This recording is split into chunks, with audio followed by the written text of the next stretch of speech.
प्यारे बच्चों, फिर से स्वागत है आप सभी का मेरे YouTube channel Hindi study with Akhilesh में।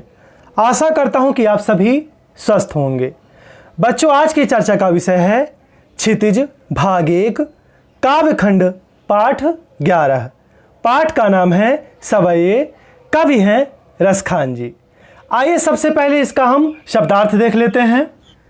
मानुष मनुष्य, बसाऊं निवास करूं, ग्वारन ग्वालों, पशु पशु, कहाँ बस मेरो वश में ना होना, नित रोजाना, धेनु गाय, मझारन मध्य में, पाहन पत्थर, गिरि पर्वत, हरि श्री कृष्ण, पुरंदर इंद्र, खग पक्षी, बसेरो करो निवास करूं, कालिंदी यमुना, कूल किनारा, डारन डालियों पर। आइए बच्चों, अब हम इसकी पंक्तिबद्ध रूप से व्याख्या सुनते हैं। रसखान जी लिखते हैं कि मानुष हो तो वहीं रस खानी, बसों ब्रज गोकुल गांव के ग्वारन। रसखान कवि कहते हैं कि यदि मैं मनुष्य बनूं तो मेरी इच्छा है कि मैं ब्रज के गोकुल के गांव के ग्वालों के बीच निवास करूं। जो पशु हो तो कहाँ बस मेरो, चरो नित नंद के धेनु मझारन। यद्यपि मेरे वश में नहीं है, किंतु यदि मैं पशु बनूं तो मेरी इच्छा है कि मैं नंद बाबा की गायों के बीच में नित्य प्रति रहकर चरूं। पाहन हो तो वहीं गिरि को, जो कियो हरि छत्र पुरंदर धारण।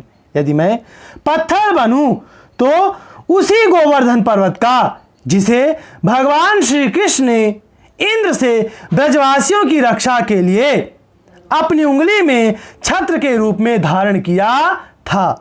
कवि कहते हैं कि यदि मैं पत्थर बनूं तो उसी गोवर्धन पर्वत का, जिसे भगवान श्री कृष्ण ने इंद्र से ब्रजवासियों की रक्षा के लिए अपनी उंगली पर छत्र के रूप में धारण किया था। जो खग हो तो बसेरो कहो मिली, कालिंदी कूल कदम्ब की डारन।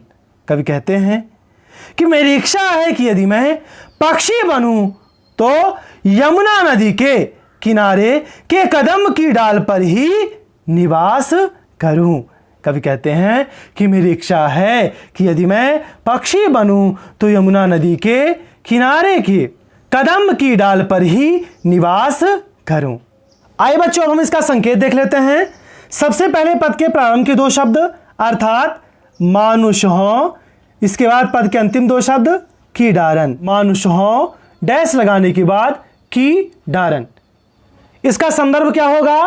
प्रस्तुत पद हमारी पाठ्य पुस्तक क्षितिज से काव्यखंड के सवये नामक पाठ से लिया गया है, जिसके कवि रसखान जी हैं। इसका प्रसंग सुनते हैं। प्रस्तुत पद में कवि ने ब्रजभूमि के प्रति अपने अनुराग को प्रकट करते हुए वहीं जन्म लेने की इच्छा व्यक्त की है। आइए बच्चों, अब हम इसकी पूरी व्याख्या सुन लेते हैं। कवि रसखान जी कहते हैं कि यदि मैं मनुष्य बनूं तो ब्रज के गोकुल के गांव के ग्वालों के बीच ही निवास करूं। यद्यपि मेरे वश में नहीं है, फिर भी यदि मैं पशु बनूं तो नंद बाबा की गायों के बीच में रहकर नित्य प्रति चरूं।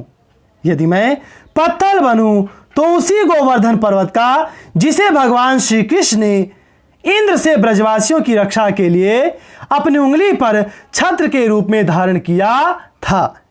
मेरी इच्छा है कि यदि मैं पक्षी बनूं तो यमुना के तट के कदम्ब की डाल पर ही निवास करूं। यदि मैं पक्षी बनूं तो यमुना के तट के कदम्ब की डाल पर ही निवास करूं।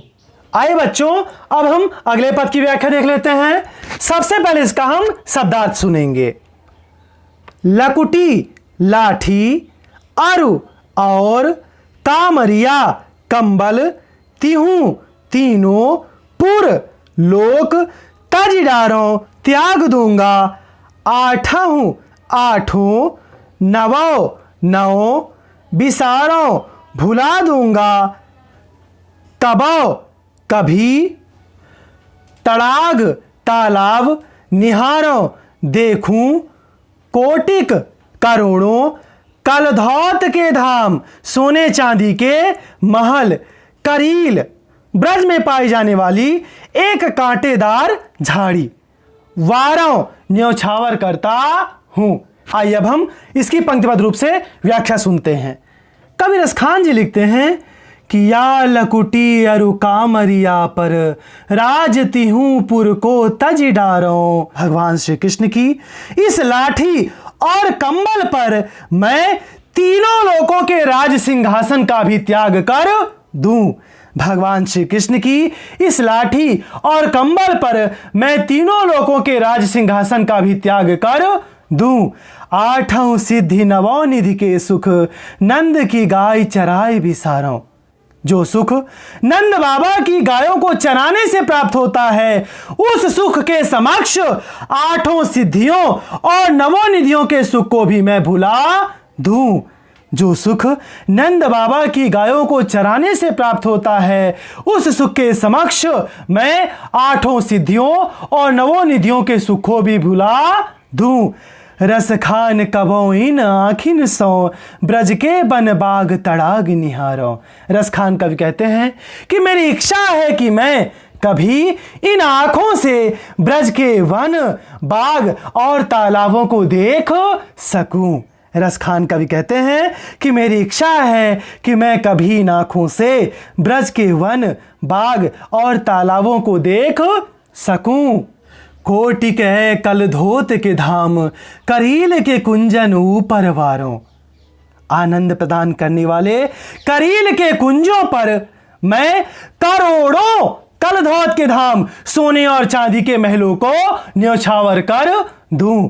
कवि कहते हैं कि आनंद प्रदान करने वाले करील के कुंजों के ऊपर मैं करोड़ों सोने चांदी के महलों को न्योछावर कर दूं।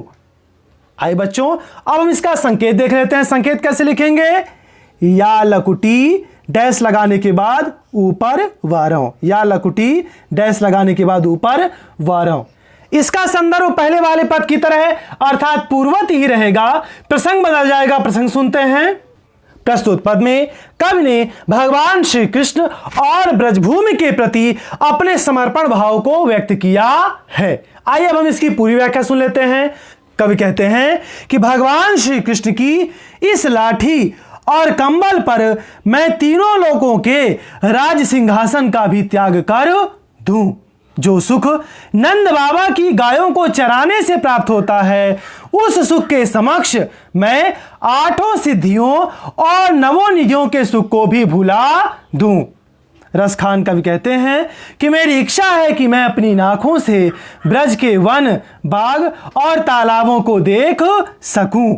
आनंद प्रदान करने वाले करील के कुंज के ऊपर मैं करोड़ों सोने और चांदी के महलों को भी न्योछावर कर दूं। आइए बच्चों, अब हम तीसरे पद की व्याख्या सुन लेते हैं। सबसे पहले इसका हम शब्दार्थ सुनेंगे। मोर पखा मोर का पंख, गरे गले में पहिरोंगी पहनूंगी। पीतांबर पीतांबर या पीले रंग का वस्त्र, बन वन, गोधन गाय, भाव तो अच्छा लगना, वो ही वही रस खानी आनंद की खान। स्वांग अभिनय मुरलीधर श्री कृष्ण, अधरान ओठों पर धरोंगी रखूंगी। आइए बच्चों, अब हम इसकी पंक्तिबद्ध रूप से व्याख्या सुन लेते हैं। कवि रसखान जी लिखते हैं कि मोर पखा सिर ऊपर राखी हों, गुंज की माल गरे पहिरोंगी। एक गोपी अपनी सखी से कहती है कि हे सखी, मैं श्री कृष्ण का वेश धारण कर लूंगी। मोर पखा सिर ऊपर राखी हों, मैं अपने सर पर मोर पंख धारण करूंगी और गुंज की माल गरे पहनूंगी और गले में गुंजों की माला पहनूंगी। ओढ़ी पीतांबर लय लकुटी, बन गोधन ग्वारिन संग फिरोंगी। पीतांबर वस्त्र धारण कर, हाथ में लकुटी लेकर मैं वन में ग्वाल बालों के साथ गायों के पीछे पीछे फिरूंगी। भाव तो वो ही मेरो रस खानी, सो तेरे कहे सब स्वांग करूंगी। रस खान के शब्दों में गोपी कहती है कि मेरे आनंद की खान श्री कृष्ण को जो अच्छा लगे सब स्वांग करूंगी, मैं वैसा ही अभिनय करूंगी। रस खान के शब्दों में गोपी कहती है कि मेरे रस की खान श्री कृष्ण को जो कुछ अच्छा लगे मैं वैसा ही अभिनय करूंगी। ध्यान दीजिएगा, यहां रस खान में श्रेष्ठ अलंकार है। रस खान का अर्थ रस खान भी है और आनंद की खान श्री कृष्ण भी है। या मुरली मुरली धर की, अधरान धरी अधरान धरूंगी।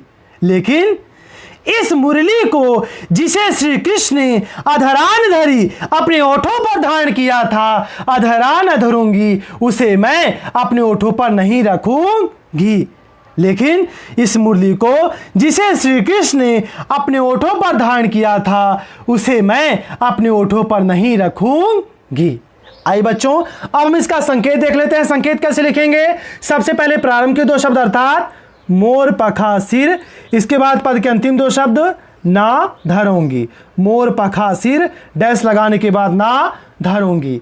इसका संदर्भ पहले वाले पद की तरह अर्थात पूर्ववत ही रहेगा, प्रसंग बदल जाएगा। प्रसंग सुनते हैं। प्रस्तुत पद में कृष्ण के रूप सौंदर्य के प्रति गोपियों की उस मुग्धता का चित्रण है जिसमें वे स्वयं कृष्ण का रूप धारण कर लेना चाहती हैं। आइए बच्चों, अब हम इसकी पूरी व्याख्या सुन लेते हैं। एक गोपी अपनी सखी से कहती है कि हे सखी, मैं तेरे कथन के अनुसार श्री कृष्ण का वेश धारण कर लूंगी। मैं अपने सर पर मोर पंख धारण करूंगी और गले में गुंजों की माला पहनूंगी। मैं पीतांबर वस्त्र पहनकर अपने हाथ में लाठी लेकर वन में ग्वाल बालों के साथ गायों के पीछे पीछे फिरूंगी। मेरे आनंद की खान श्री कृष्ण को जो कुछ अच्छा लगे मैं वैसा ही अभिनय करूंगी। लेकिन इस मुरली को जिसे श्री कृष्ण ने अपने ओठों पर धारण किया था, उसे मैं अपने ओठों पर नहीं रखूंगी। लेकिन इस मुरली को जिसे श्री कृष्ण ने अपने ओठों पर धारण किया था, उसे मैं अपने ओठों पर धारण नहीं करूंगी। आइए बच्चों, अब हम अगले पद की व्याख्या देख लेते हैं। सबसे पहले इसका हम शब्दार्थ सुन लेते हैं। काननी, कानों में, अगुरी, उंगली, मोहनी, मोहित करने वाली, अटा, अट्टालिका, टेरी, पुकार कर बुलाना, सिंगरे, सारे या समस्त, काल ही, कल। आइए बच्चों, अब हम इसकी पंक्तिबद्ध रूप से व्याख्या सुन लेते हैं। रसखान कवि कहते हैं कि कानन दय अंगुरी राखिबो, जब ही मुरली धुन मंद बजई हैं। एक गोपी कहती है कि जब श्री कृष्ण मंद स्वर में मुरली बजाएंगे तो मैं कानन दय अंगुरी राखिबो, तो मैं अपने कानों में उंगली रख लूंगी, मुझे उनकी धीमी स्वर में मुरली नहीं सुननी। एक गोपी कहती है कि जब श्री कृष्ण धीमे स्वर में मुरली बजाएंगे तो मैं अपने कानों में उंगली रख लूंगी, मुझे उनकी धीमे स्वर में मुरली नहीं सुननी है। मोहनितान सौ रस खानी, अटा चढ़ी गोधन गए हैं तो गए हैं। रसखान के शब्दों में गोपी कहती है कि चाहे वे अट्टालिका पर चढ़कर मोहित करने वाली तान में गोधन गीत गाएं तो गाते रहें, मेरी इसमें कोई रुचि नहीं है। टेरी कहो सिंगरे ब्रज लोगनी, काली को कितनो समझई हैं। गोपी समस्त ब्रजवासियों को पुकार कर बुलाती है और कहो कहती है कि काल को कितनो समझई है, कल मुझे कोई कितना भी समझाएगा लेकिन मैं समझ पाने में असमर्थ होंगी। गोपी समस्त ब्रजवासियों को पुकार कर बुलाती है और कहती है कि कल मुझे कोई कितना भी समझाएगा लेकिन मैं समझ पाने में असमर्थ होंगी। माई रिवा मुख की मुस्कानी, संहारी न जय है न जय है न जय है। मैं श्री कृष्ण के सभी व्यवहारों को सह लूंगी लेकिन हे माई, मैं उसकी मुख के मधुर मुस्कान के प्रभाव को संभाल नहीं पाऊंगी। गोपी कहती है कि मैं श्री कृष्ण के हर व्यवहार को सह लूंगी लेकिन हे माई, मैं उसके मुख की मधुर मुस्कान के प्रभाव को संभाल नहीं पाऊंगी। इसका संकेत कैसे लिखेंगे? कान निदय डैश लगाने के बाद ना जय हैं। इसका संदर्भ पहले वाले पद की तरह अर्थात पूर्ववर्ती ही रहेगा। प्रसंग बदल जाएगा। प्रसंग सुनते हैं। यहां श्री कृष्ण की मुरली की धुन और उसकी मुस्कान के अचूक प्रभाव तथा गोपियों की व्यवस्था का वर्णन किया गया है। आइए बच्चों, अब हम इसकी पूरी व्याख्या सुन लेते हैं। एक गोपी कहती है कि जब श्री कृष्ण धीमे स्वर में मुरली बजाएंगे तो मैं अपने कानों में उंगली रख लूंगी। मुझे उनकी धीमे स्वर में मुरली नहीं सुननी है। रसखान के शब्दों में गोपी कहती है कि चाहे वे अट्टालिका पर चढ़कर मोहित करने वाली तान में गोधन गीत गाएं तो गाते रहें, मेरी उसमें कोई भी रुचि नहीं है। गोपी समस्त ब्रजवासियों को पुकार कर बुलाती है और कहती है कि कल मुझे कोई कितना भी समझाए, लेकिन मैं समझ पाने में असमर्थ होऊंगी। मैं श्री कृष्ण के हर व्यवहार को सहन कर लूंगी, लेकिन हे माई, मैं उसकी मुख की मधुर मुस्कान के प्रभाव को संभाल नहीं पाऊंगी। लेकिन मैं श्री कृष्ण के मुख के मधुर मुस्कान के प्रभाव को संभाल नहीं पाऊंगी। मैं उस मुस्कान के समक्ष विवश हो जाऊंगी। आइए बच्चों, अब हम इन सभी पदों का विशेष देख लेते हैं। पहला विशेष क्या होगा? ब्रज भाषा का प्रयोग। अलंकार देख लेते हैं। जैसे माई रिवा मुख की मुस्कान, मावण की आवृत्ति हो रही है, अनुप्रास अलंकार का प्रयोग किया गया है। तीसरा सवैया छंद। सवैया छंद के विषय में संक्षेप में जान लेते हैं। यह एक वाणिक छंद है।